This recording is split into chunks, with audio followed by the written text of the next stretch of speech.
Alright, what's up guys? It's Mitch Ordidi from Hunters for Hire, and I am making another elemental bow set video. So, I know I've made one in the past, so it's a dragon bow build. I'm going to be making this one, and then I'm going to be making an ice one as well. But then, from there on, I should be coming out with a lot of videos revolving around other sets. So, sorry for the constant bow spam, but in my opinion, bow is your fastest, safest way to deal just unbelievable damage.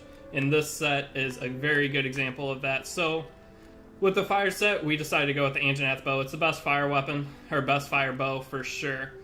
You can look at the stats right here. 276 attack with the set and 490 element.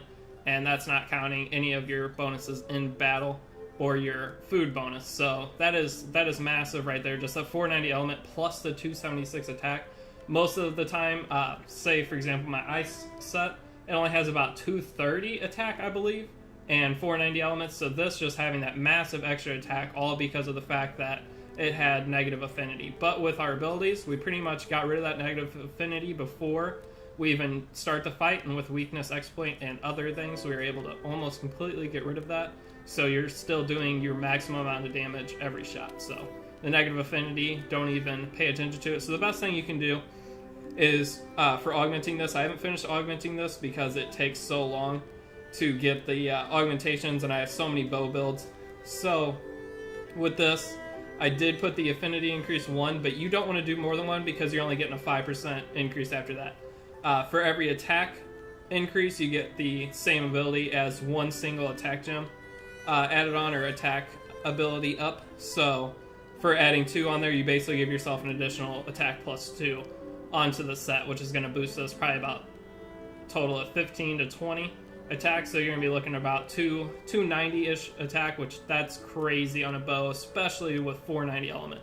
But as I said, it's the Anjanath bow. It starts with negative 10 affinity, which isn't bad at all, and you can use power coating. So that's the biggest thing you want to watch for when building bow sets. Make sure you can use power coatings because it adds a tremendous bonus. It's like a 20% bonus to power. I'm not sure the exact number, but it's pretty close to that.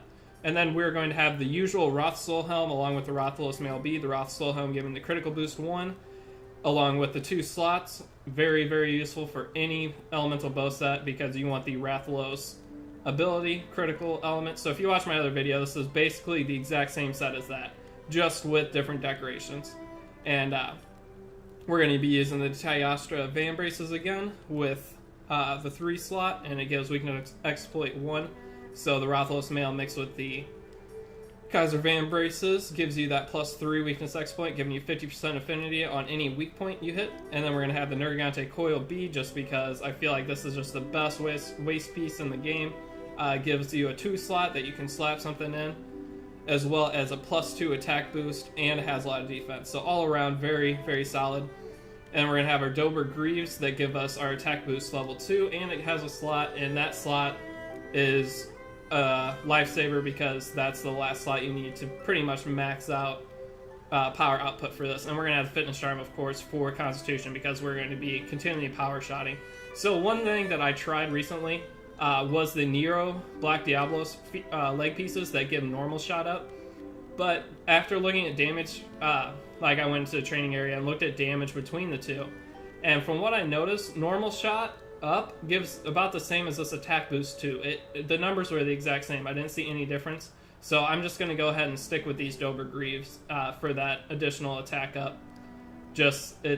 I just think this is the better thing, but I could be proven wrong later on. But I feel like normal shots doesn't get a boost if you have power coatings. If anyone knows the answer to that, please let me know. I asked in the Monster Hunter Gathering Hall earlier, but haven't got an answer. I was hoping to get an answer before I made this video, but I know the set is solid, so I'm not scared to end it with this setup. But if I find out differently, I will let you all know in a future video. But then we're going to actually use the Evasion Mantle over the Rocksteady. This is all preference. Evasion Mantle is going to give you most likely better times if you can time your dodges, but it puts you at more risk because you're going to take more damage if you do get hit, which the Rocksteady Mantle is just a very, very nice thing to have to evade roars, and if you get hit, you just shrug it off. So you can play a little bit sloppier and still get great times, but that Evasion Mantle attack boost is massive. So having that extra quite a bit of damage per every shot you do. I'd much rather have evasion, but it takes a while to get to the point of evasion, so my suggestion is start with Rocksteady, get comfortable with fighting each monster, learn the move patterns, learn how you're going to dodge them, and then switch to Evasion Mantle and then make a strategy around that. So with Evasion Mantle, you always start with dodging the monster's roar. Right once you dodge the roar, you're going to have that attack boost for the first 30 seconds, I believe, and you just murder the monster. And then if you get lucky and are able to dodge attacks in the middle of the fight and get the attack boost again, then you're going to be getting amazing times on speedruns or just amazing times on monsters in general. And then the Affinity Booster, of course, just to up that affinity. And this is pretty important for the set because you don't have the same affinity as the other bows. You are starting at a disadvantage with the negatives, so you want to try to stick in the Affinity Booster as much as you can. So if you're able to try to make your playstyle and or change the monster's attacks the best you can to target you while you're in the Affinity Booster. But it's pretty hard to do with the bow, especially if you're using your cat. The best thing you do is put your cat away and continually attack and then back off and try to get him to come to the booster and then just start unleashing attacks again while you let your stamina recharge when he's coming closer.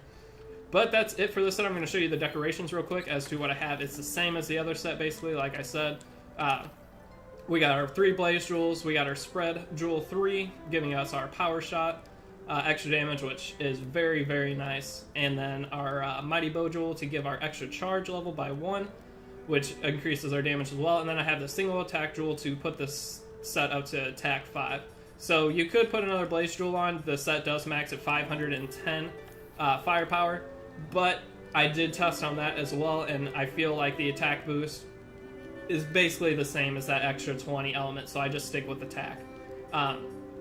Like I said, there's a lot more testing to do, and I'm going to see what other people are using. I'm starting to make Excel spreadsheets, well, Google Doc spreadsheets, on damage for each bow output on each monster and each part, just to try to find the best runs possible. But right now, this set is very good. And an example of this set, I did kill a Baroth in 1:18 and I could have did it way better, but I didn't know the Baroth spawned there. It was like my 4th try, I think, so I had no idea where all he spawned, so I just ran up to him and just tried to come up with a style, and it ended up being the fastest time I could get yesterday, because I couldn't get him to spawn there again consistently. So that will be in the video description, and I'm going to post it as a pinned comment on this video, so if you want to check that out, just go down to the comment section or in the description.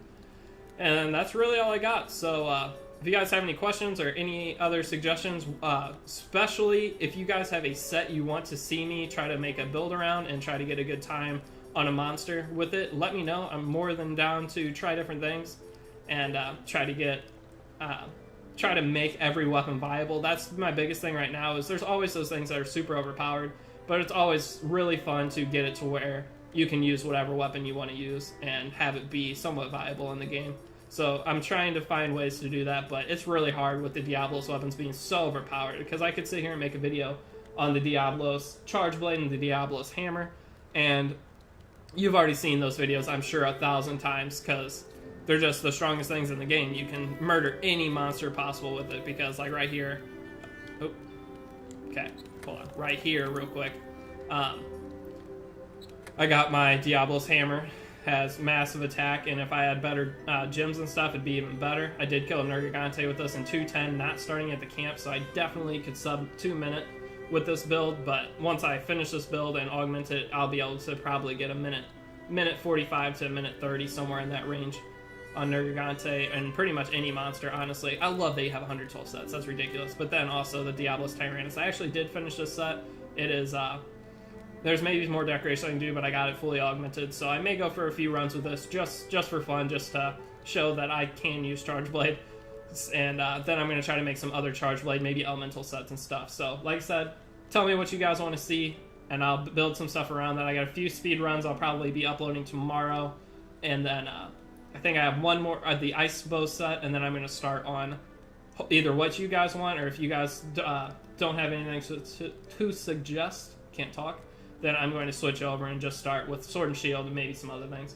But that's all I got for this video. Hopefully some of these sets I have made have given you guys something to work toward, and if any of you guys have tried them, let me know if you're able to do any good with it. And that, again, all I got. So I'll hopefully see you guys in the next video. If you could drop a sub, that'd be amazing. And that's it. Peace.